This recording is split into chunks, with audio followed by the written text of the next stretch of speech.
Welcome back. In this episode, we're gonna cover two games that feature two brilliances each and some dubious play, some nice stuff. Let's see. Okay, the first game we have English reverse Sicilian, like some weird opening, nothing to talk about. 16. Now let's see what I have. I have bishop pair, and that's good. I have the open f file, and the rook is already on the f1 square. I'm ready to attack. And my pieces are slightly more active. That means that black has a big problem. And instead of the last prophylactic move, bishop e7, black decides to castle here. And as you can see, it's, already here I have a big advantage. But after castling, I'm completely winning. It's +5. Because I can unleash rook takes f6, the first cool move of the game. Giving up an exchange, but winning the h6 pawn. And now, how do I evaluate this? Okay, black's king is almost naked. After that, literally all my pieces can join the attack pretty soon. As you can see. And black cannot move so easy. So I thought this sacrifice must be good. Okay, then we have a couple more moves. And then I plant my bishop on f5. Super strong. After king h7, if I play queen h5, it's +8. But I didn't find, actually, now that I see the board, it's impossible not to play this move. It's impossible not to play this move because it's the only move that makes sense. In the game, I decided for the more solid, after sacking a piece, you know, you're gonna play more solid. Bishop e3. And I go for the wrong idea. After a couple moves, taking on g6. Right plan here is knight takes d6, queen takes d6, and b4. This is hard to spot because of course you are focused on the king side, but makes a lot of sense because you can push through the queen side. After you have paralyzed all black's pieces on this square, you can easily push through the queen side. But I didn't see that. And I went for bishop takes g6, trying to break through that side of the board, but now the advantage is +1.6 and it's still winning, but now it's clear that I've missed the winning idea. Whenever that happens, I get frustrated and I start hallucinating things.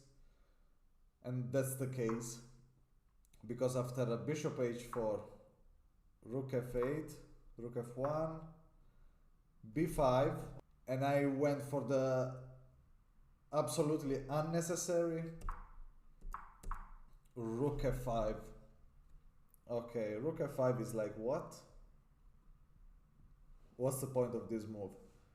The point is g takes f5, knight takes f5, queen f7, giving up the bishop but preventing all sorts of checkmates. For example, if the queen goes here trying to defend the bishop, it's mate.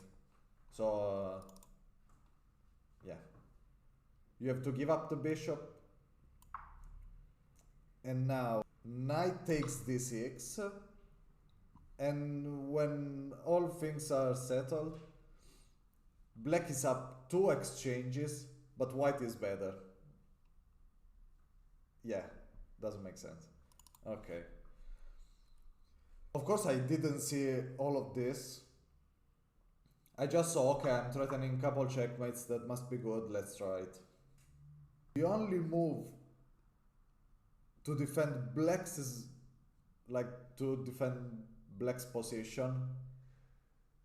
You're never gonna guess it in a million years. Is c4. Completely ignoring this part of the board. And you can apparently play c4, and that's the best move. I don't know exactly why. I think, okay, this rook can't make any progress, and it's still hanging, so whenever black wants, can take it. And besides that, I don't really know what's the big deal with the c4, but it's the only move. But opponent is confused by my genius and plays queen g7, and that's a big mistake, because that allows me to play the second brilliant move of the game. Bishop takes f6, taking another piece. Notice this tactic didn't work early, like in this position, because there is king g7. And keep in mind this move, because now I play bishop takes f6, and after rook takes f6, queen h4 check, king g8, queen takes rook, queen takes queen, rook takes queen.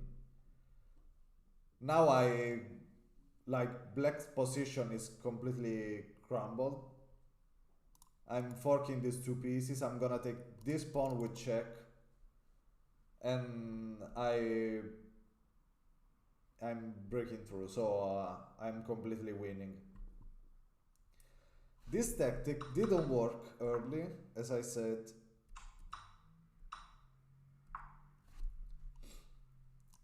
Like in this position, let's say black plays a waiting move. There is king g7 defending the rook, but once you put the queen there, there is no more king g7. The king has to go back to g8, and that allows me to win. That was a nice game. In the first game we saw crazy stuff. I sack a lot of pieces, insane moves. But this game I'm about to show you is exactly the opposite. Let's take a look. So the opening was weird. Blah blah blah. Let's go this way. Okay, we have this position. As you can see, completely equal. 0 0 0. In this position I play rook fc1, because why not? If position is equal, let's blunder and lose on the spot. And this loses on the spot because of bishop e4. And if you take with the knight, I take the queen. If you take this, I take with check, and then I take the knight back after you do something. Okay. If you take with the queen, of course you get banned from every chess game because I take the queen. Yeah. So this move wins on the spot. But black is like, hey man, rook fc1 is so cool. I wanna play literally the same move. Rook fc8. And now we are back to completely equal.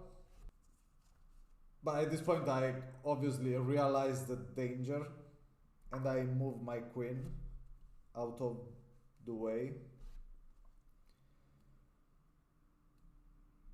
And he plays queen a5, putting pressure on the knight. Like there's a lot of going on in this position, really a lot. It's super balanced, like it's equal, but it's a very difficult position. There are a lot of several pins, a lot of pressure. So in this position I played knight e4, and knight e4 is a brilliancy. I have no idea why. The idea behind knight e4 is, of course, I'm not losing anything, like everything is defended. Like this move is fine, and if he takes something, for example, if he takes the queen, I can take, like my idea was I can take this with check first as an in-between move and then take the queen. Doesn't change absolutely anything, it's still 0-0-0 as you can see. So he takes the rook, we check, I take with the rook back, then takes the queen, and then I take with the knight, and we have bishop d5, a4, rook b2, bishop back to f1, targeting this pawn. Black moves it out of the way.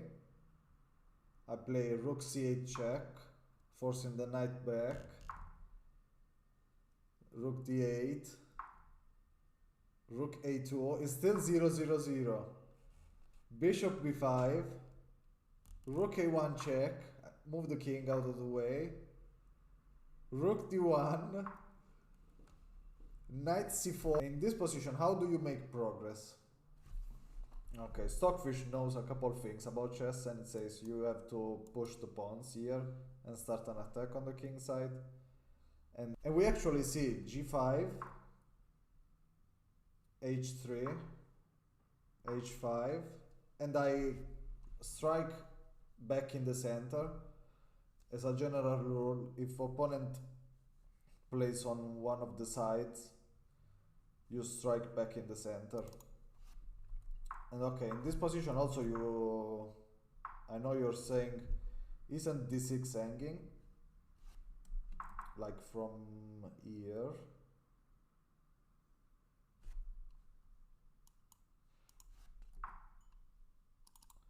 But every time, I have no time to take d6, because if I take now, I lose a piece.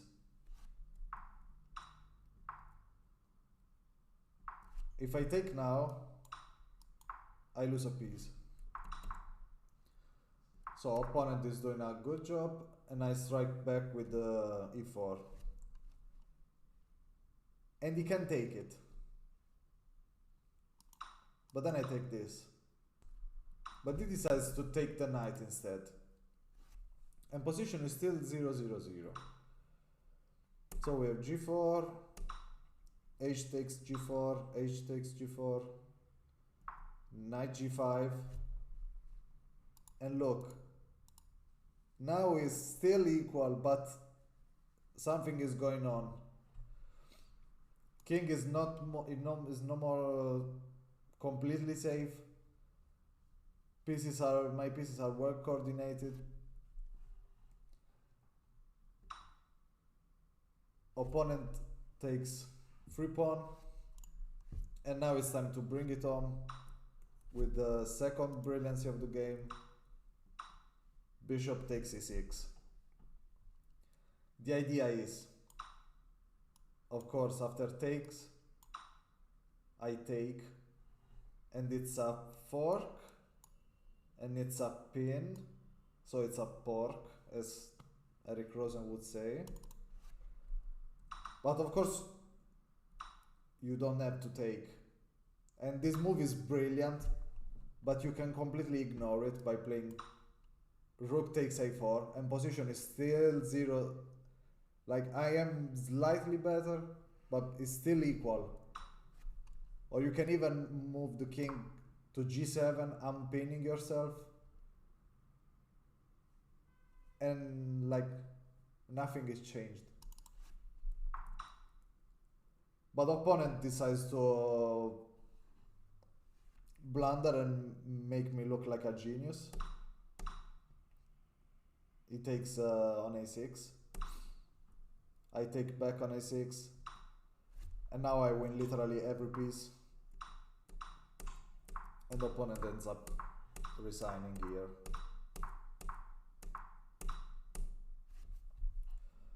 So this was nice, maybe even better than the last game, like more controlled, more positional, but was really weird. Yeah, anyway, hope you enjoyed it and see you on the next episode. Bye bye.